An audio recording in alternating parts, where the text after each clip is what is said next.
So welcome, episode 2 of that 3DB podcast. We didn't think we'd get past Yeah, one. we didn't get past the first episode, but we're into a second episode. Very positive feedback. The love from the industry has been phenomenal. Yeah. So joined by Ryan and Mig from Sennheiser this week. Thanks for coming along, lads. Good afternoon. For those people that have been living on Pluto or Mars, Sennheiser are a massive manufacturer of microphones, headphones and other stuff. So let's get that plug in Shout now. out. Thanks for that. So since we did our first episode, events are officially back, which is good news. We were actually at Urban Events event at the Arena earlier this week, which was good. Good to see it back. Laughter Factory doing some bits and pieces. Yeah. H2 Productions, Kids App, doing some really good stuff. So great to see events are back. So, you know. Yeah, we need to get confidence in the industry, don't we? Yeah, for sure. Definitely. That was the biggest thing to come out of the last podcast was breeding confidence, breeding positivity, and it, you know, that will make people want to do more stuff. Sure. So from a current state of play from you guys, how are you finding it right now in the here and now? I think no one was expecting to be at this point in time dealing with a pandemic. Even at the beginning of the year, when we were sort of seeing this thing rolling in from China and being optimistic, stroke head in the sand about it. In denial. We'll never get here. Yeah, we were out. In beginning of March, weren't we? Still kind of. Yeah, it's just a quick flu. Yeah. Be over in a couple of days. We'll be back in the office, no problem. That's right. Turns out it wasn't. Turns out it was quite serious. So, we've obviously had to deal with huge change in the industries that we work in and within our own organisation and stuff. But I think I'm positive now that we've certainly we've seen the back end of the worst of it. It can't get any worse than complete shutdown. I agree. It cannot get worse than literally being locked in your own home for. Yeah, we're on the way, definitely. On the crest of the wave and on the way down. Yeah, I hope so. Well, you'd like to think so. Yeah. Well, we're learning to live with it. That's and we're going to have to. Right? There's no getting away from the fact that yes, it's going to be here for a bit longer, but so what? Let's live with it. Let's take the risks and move on. Calculated risks that we need to take in order to continue. Definitely. Yeah. So from a businesses to kind of try to thrive or succeed in during COVID or post-COVID era, if you will, they've had to kind of pivot, look at new revenue streams and how they can, generate business essentially to keep going. What kind of have you guys done? Have you found that, that you're on an upward trend, similar, or? So we have quite a few verticals that we operate in, that we sell quite a lot of our products into. Obviously, the live events is a massive part of that. But with broadcast, we've seen a relative steady sort of curve of sales into broadcast, which has kept us going through the tough times, and that again seems to be on the rise now. Yeah. And in the current moment, education's definitely coming to the fore. Yeah. You imagine everybody's wanting to do distance learning now. To be able to do that requires audio capture. So that's a market that we are seeing growth in that we may not necessarily have expected such a high growth figure in. Yeah, for sure. And then the home studio market, it's boomed. It's been huge. Yeah. So think about that, the home studio. As part of our portfolio, we are, our sister company is Neumann. So Neumann have been making studio mics and now studio monitors for many, many years. And that element of our business has grown hugely, massively. Everybody's stuck at home. They want to play around with their singing around or guitars Level up their keyboards home. or whatever. They're all budding superstars. They're pumping their music out. Or DJs. I've seen a few Facebook DJs. I've seen a couple of hours Thursday night. Leveling up, working from home. Definitely. A couple of our mates got dressed up. One is Ali G and was DJing for a couple of hours. Loads of people who logged in and watched. It was brilliant. That's great. People take themselves not seriously and like I was saying last week on, I think, that blitz mentality. Everyone was, you're chatting to your relatives you haven't spoke to. You see them twice a year. You're speaking to them twice a week on Zoom or Teams or whatever. You're almost fed up of it. See them too much. How many Zoom quizzes can you do? I moved here for a reason, Brilliant. So you're kind of, you'd say, you've managed to sort of thrive a little bit during it, or you've managed to stabilise, or, you... Yeah, I think we stabilised. I think... we as a company, as a group, Sennheiser took a decision quite early on to make some pretty decisive changes in terms of working hours. But the focus was always keeping the staff on board. So we've all had to do our bit in terms of like some sacrifice in terms of salary, but it's been linked to how many hours you work. But they did that really early on. Yeah. So that That's responsible in a way, isn't it? Lets everybody know what you're in for. If we do it now, we can get to a period. And I think transparency, it's difficult for everyone, but if you're transparent, then everyone knows where they stand. Do you know what I mean? This is a really important thing for me. It was really important because they've got to kind of sell it into, for us, 2,500 people, and everyone's in their own situation, and of course, I can't speak for other people, but I felt that it was the right thing to do at the time because at least we knew what was going on. You felt like someone was taking control of the situation, albeit we had no idea what the outcome was going to be. Yeah, but it was a planned attack. You felt like it was calculated and planned. Exactly, and now we've come to the end of that, and we look, we're in a much healthier position than we would have been had we been more reactive. And like Ryan said, some of our business has gone up. We're doing really well with Neumann and Sennheiser recording mics, in education, in corporate, of course. For meeting rooms where you're looking for touchless audio. So just to touch on one product, I saw you did a ceiling tile. Is that multiple microphones in the tile? Or? It's an array of 28 capsules.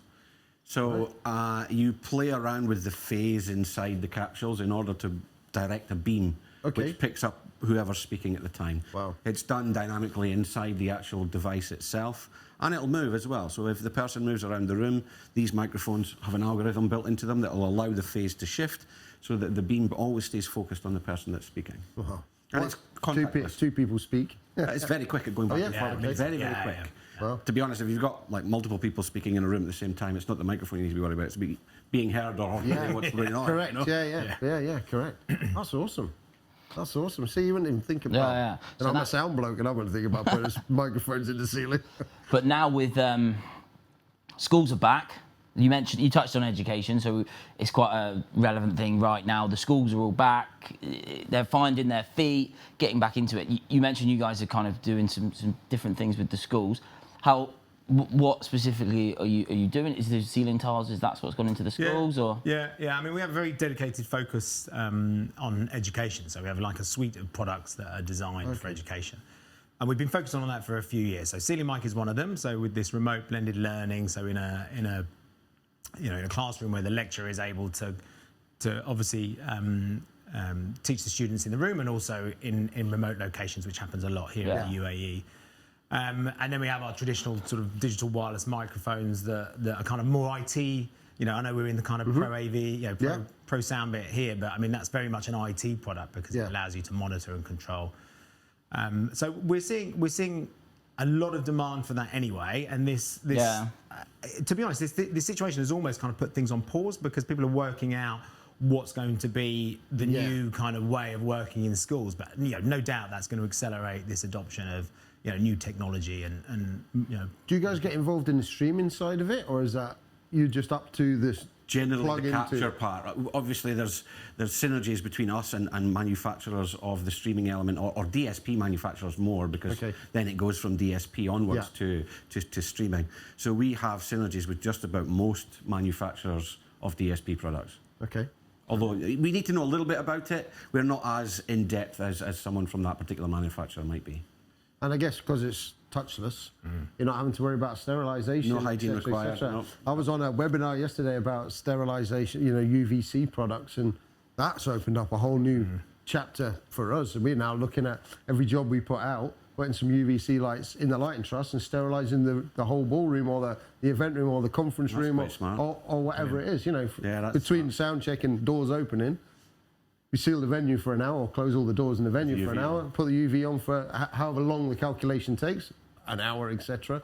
Depending on the size of the room and how many lights you've got up, etc. But and also to the point where make sure the tables are laid so that the UV hits all of the knives, forks, plates, cups, glasses. It can then take over. It lends. It takes that.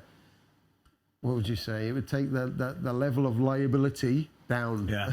I think that's what we've got to do now. Is like you said, we're gonna have to live with this. COVID's not going anywhere, so we just have to reduce the risks. Yeah. Exactly. Go around, more pronged attack. So you've got the catering company doing their bit on the back end. Yeah. And if we can do something as well to help complement them, You know, it's all going to work. Yeah, you're doing like 3 different separate types of sterilisation. One being UV, another one is spraying the room, and then whatever. Exactly. And sanitising them, tunnels on the way in. All of that. You're going to be the most cleanest people coming into your room ever. I know. Unbelievable. Because we're going to get really sick from the common cold now. The immune system's gone.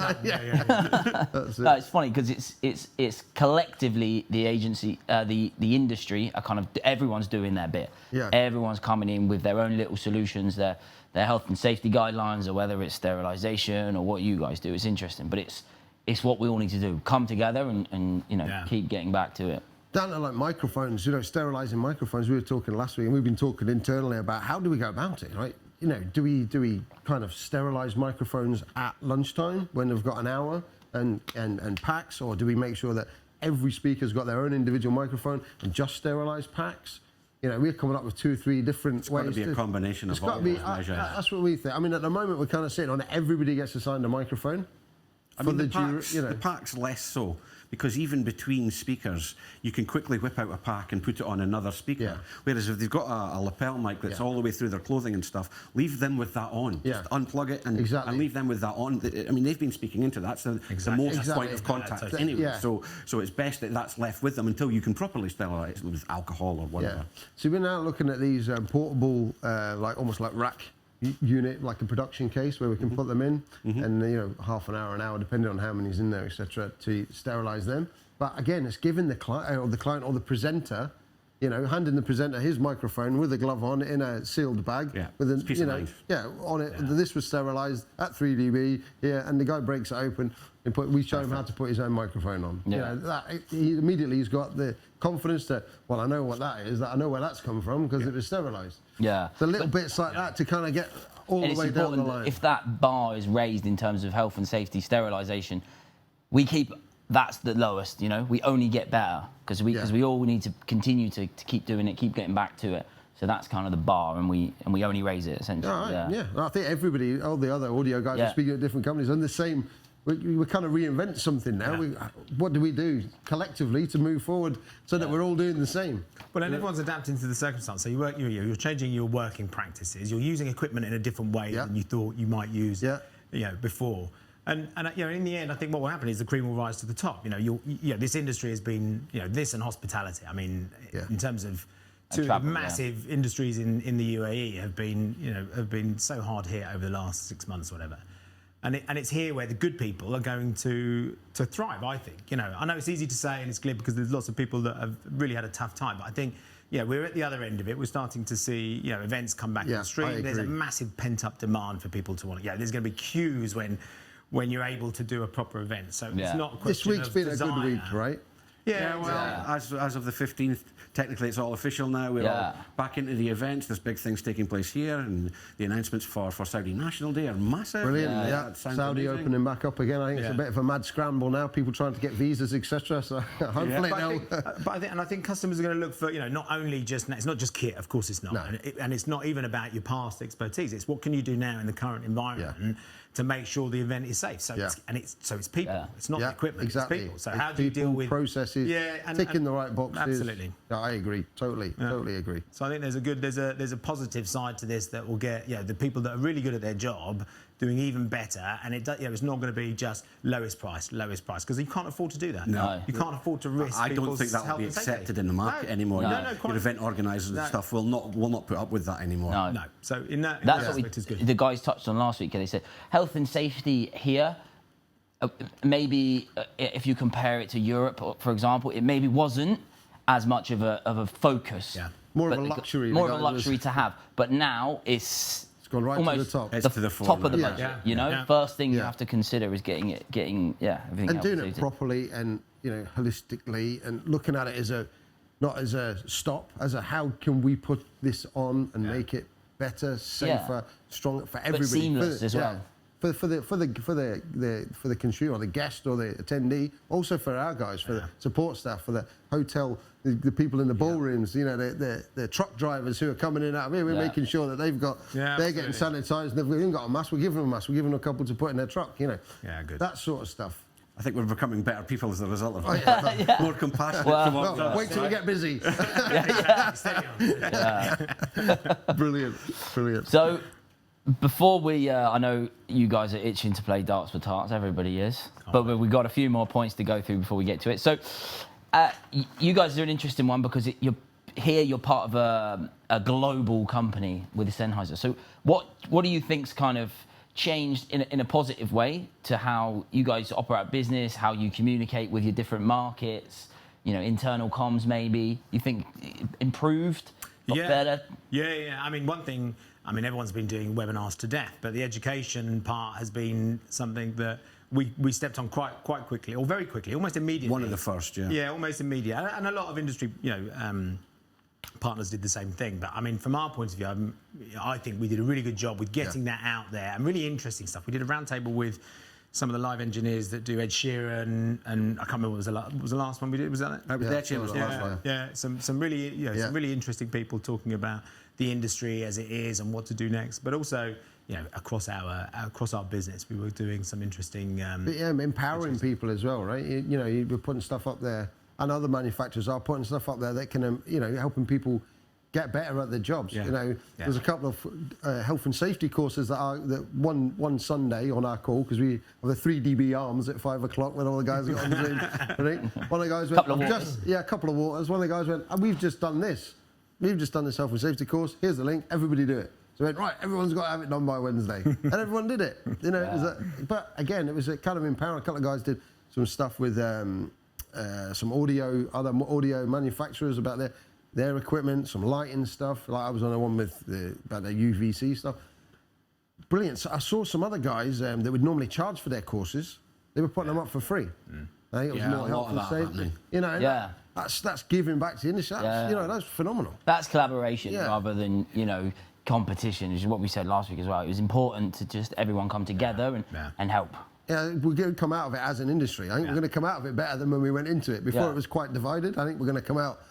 Certainly, we are going to come out. We've made a lot more stronger partnerships and conversations with companies that we might not necessarily speak to throughout the year because we maybe seen in competition. Now we're collaborating, we're working together. So I 100% see some positives, big positives. Yeah, for sure, agreed. So we've spoken a bit about the industry coming back. We spoke a bit about what you guys have been doing. Don't want to go back to it, but during lockdown, what was the best thing to come out of lockdown? We asked the lads last week.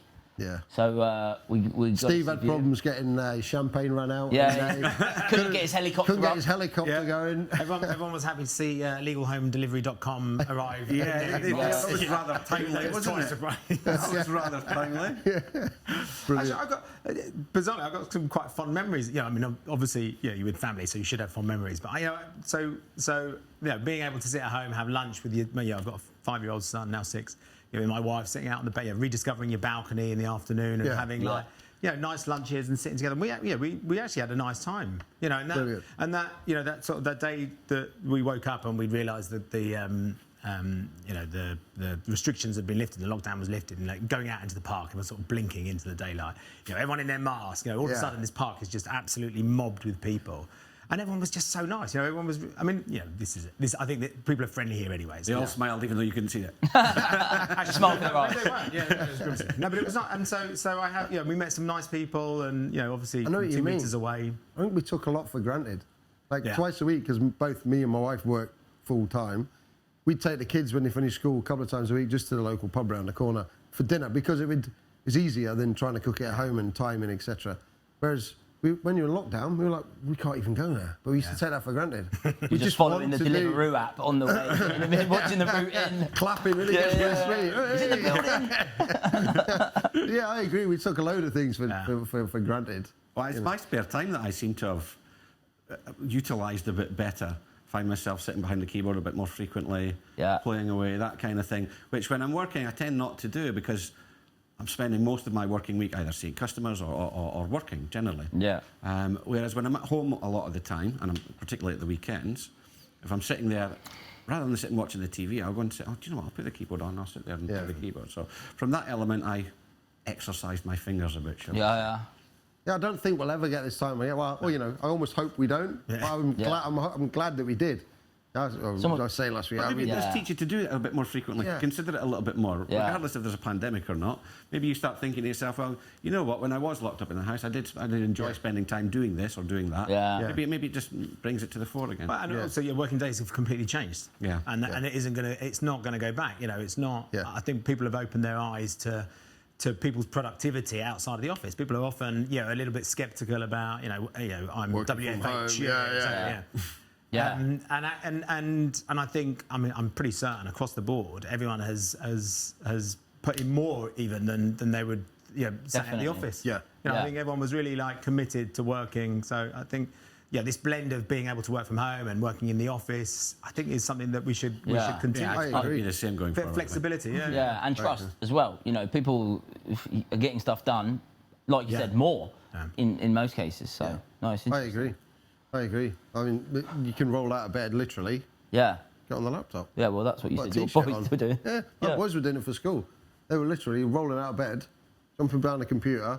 Teacher would say, yeah, here, miss. Well, literally, just turn their cameras off, hair up there. They'd have their laptop on with the teacher on, then him and all his mates, the younger one, would have all his mates on a Zoom call, and I'll be winking and sharing answers on the Zoom call. I think that's good. That's still adapting, isn't it? Exactly. I've got to say, I've got newfound respect for teachers having to do home. Have you done homeschooling?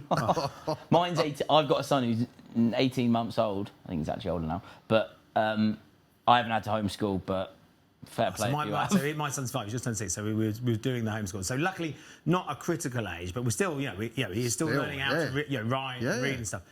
As a parent and a teacher, but I've just told you, it's terrible. I know. And my wife was doing most of it, and sometimes I'd be sitting there thinking, oh God, there must be another way. There must be another way. And I used to go. Get on phone in sick.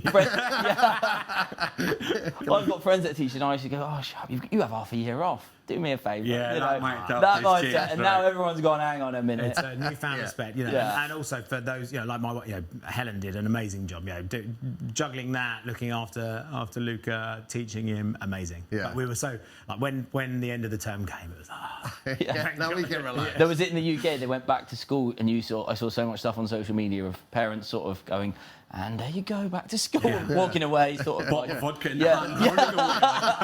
I never thought 10 a.m. I never thought I'd be happy to be waking up at 6 o'clock to get my son out at 7:30. I was delighted. I mean, the novelty's worn off already, but last week it was great. Brilliant. Right, guys. Brilliant. Well, thanks very much for coming. We can't believe we got to 2 episodes. I know, phenomenal. And I've had calls from various people saying about how the positivity was great, and they'll probably ring me up now and say it was all crap and you were rubbish. But at least it sounded great. That's fine. Yeah. Yeah. So no, thanks a lot for coming down. We'll get it out next week. One phone call we did get though, email was we had so. Darts for Tarts has obviously gone global, international. What again? And we actually had a call. There you go. Good work, Tom. From a company called Adem Events. They do AR, VR activations and stuff. And they wanted to give us their darts machine, which is the ball shooter, to level up our Darts for Tarts the this what, week. sorry? No, not getting me. So yeah, we're shouting out at them events for giving been us... sponsored for Darts for Tarts. How good is that? In one episode, that's impressive. So watch this space, we'll have to feel the power here next week. So who's providing the tarts? Yeah, well... Maybe sponsor for that next week, New York, perhaps? Oh, brilliant. They're chilling in the fridge. Yeah. I have to put a certificate 18 on this Last thing before we go into the Darts for Tarts, we need your names. Got to call their darts name. Darts name. Adams is Addo the Lego head. Griffiths. I'll be the belly. Mystic Mig. Mystic Mig. Oh, that's a good one. Eddie, what were you? Oh, the Ginger Destroyer. We'll have to go back to Declan and Steve and get their names. Yeah. But thanks a lot, guys. Brilliant. Thanks a lot for coming in. Brilliant. Thank you. Much appreciated. Cheers.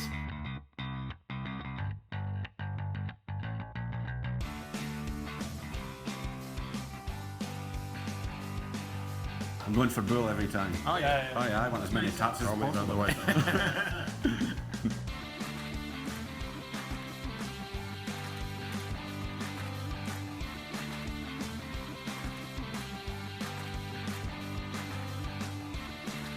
No pressure. No, I'm just going for bull, mate. So's me. Oh! That's half a tap, Nick. What's that? 27, is it? 7. 27. Come on, Ryan.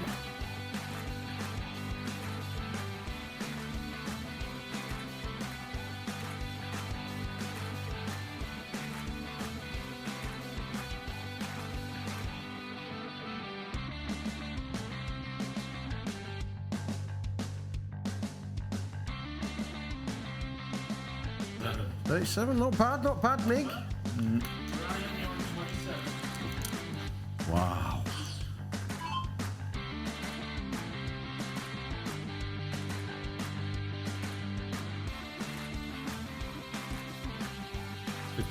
Oh, Mig's already in the tarts.